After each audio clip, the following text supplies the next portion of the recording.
Hi, my name is Brandon, and I'm an alcoholic and addict in recovery.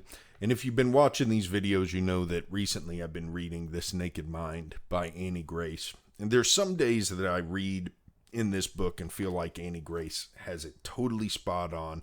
She hits the nail on the head in terms of whatever she's talking about. But today I read something that really alarmed me, where it seems like she flat out misrepresents the results of a study by the National Institute on Alcohol Abuse and Alcoholism. And the purpose of doing that is to discredit programs of recovery like AA. And so what she says is she's talking about spontaneous sobriety. And now I'll read what she says about spontaneous sobriety. Have you ever heard about spontaneous sobriety? It's a strange sounding phrase, but it really just means recovering from alcohol dependency without any formal treatment. And the secret to spontaneous sobriety has everything to do with reconciling the internal conflict caused by your desire to quit drinking and your fear of missing out. I don't know a lot about spontaneous sobriety from a clinical and scientific standpoint. The little bit I know is that it is a phenomenon that's been studied for since the 1940s. It is a phenomenon that people are still trying to fully understand, but I don't know a lot about it. So I'll go on to read what she says about it. She says, "You may be surprised to know that in the U.S., people who spontaneously recover from alcohol dependence are between 4 and 7 times more successful than participants in our main alcohol treatment approach, AA." So she doesn't cite that statistic, which I feel like is kind of alarming. That's a warning sign to me. Then she goes on to quote a study from the NIAA, the National Institute on Alcohol Abuse and Alcoholism. And this study did not, as far as I can tell, did not have anything to do with spontaneous sobriety. She says, according to a recent study by the NIAAA, more than 1/3 of individuals with alcohol dependence fully recovered without any treatment. So that's a huge claim. 1/3 of people with alcohol dependence fully recovered with no treatment whatsoever. So I went to the article that she cited. She didn't cite the study directly. I went to the article that she cited to look at what it said. And first off, the article itself doesn't mention spontaneous sobriety anywhere. So it doesn't seem like this study was about spontaneous sobriety. And then reading the article, like I said, she claims that the article states that 1/3 of individuals with alcohol dependence fully recovered without any treatment. But when I read the article, one of the things I see is that it says many participants had never been treated formally for alcohol problems. Only 1/4 of participants said they had ever gotten treatment for their drinking problems. So actually 25% of the people in this study received some kind of treatment. And treatment was most common among the abstainers of alcohol, which means that among the individuals who were counted as fully recovered in this study, they had received treatment.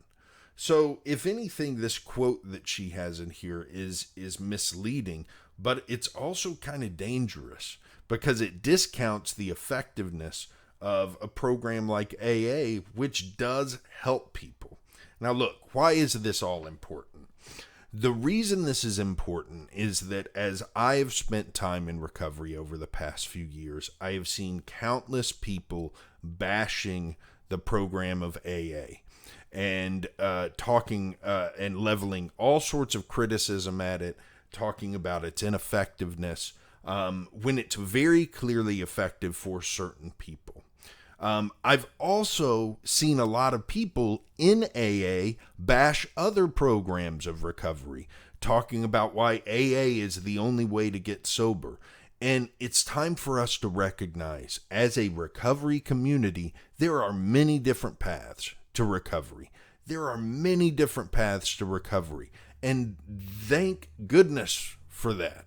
because people are all different. They respond different to different treatments, especially when it comes to mental type of disorders. So what works for one person isn't necessarily going to work for the other person. In fact, what works for you might well change over your life. And that's the way it just works sometimes. So we need to be way more accepting of what works. And it's okay for us to constantly try to improve and iterate on what we're doing and to recognize the faults in anything that we're doing. I don't have a problem with that at all. But blindly citing studies that we don't fully understand or misrepresenting their results is not a responsible way to go about doing that. And that's what I think Annie Grace has done here. I do not think that it makes sense to discount a program that has literally saved millions of lives just because one study was interpreted incorrectly. And so we've got to be very careful with the way that we talk about methods of recovery that either haven't worked for us or that we don't necessarily agree with.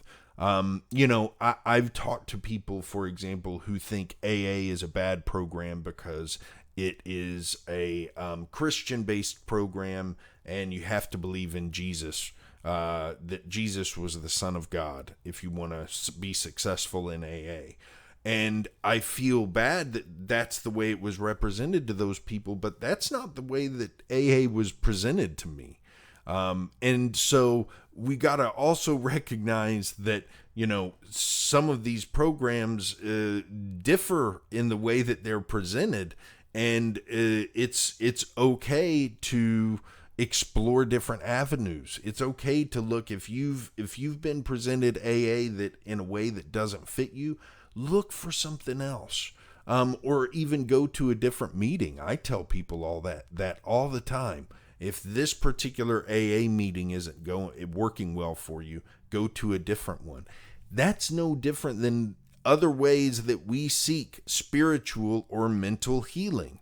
If a particular church isn't fitting your beliefs or the way you want to worship, people typically go find a new church. If your psychologist isn't working for you, you go find a new psychologist. But what we don't want people to do is just give up on going to church and say, I've been to one, it's not worth it. Or give up going to psychologists. I went to one, it's not worth it. It's important for us to recognize that there are different sized shoes because we all have different sized feet. And even feet of the same size have different shapes and different widths. And so we might need slightly different types of shoes in order to be comfortable when we're walking around.